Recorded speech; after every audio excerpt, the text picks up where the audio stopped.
যে সবাইকে তাই করে এসেছো। সাধু আর তুমি যখন কথা দিয়েছ তোমার কথা মিথ্যা হবে না। শোনো,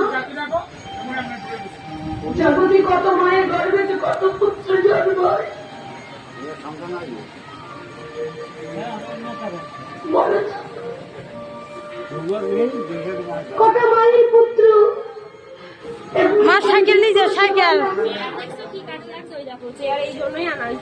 তার যখন বহু ভাগ্যের ফলে কত জন্মের সাধনা করে পুত্র পেয়েছিলেন, আজকে না তোমার সেবা দিলাম, তবে তুমি দুঃখ করো।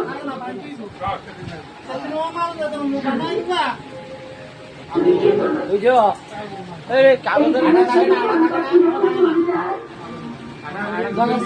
কত শিকার আটা থাকবে না কেন?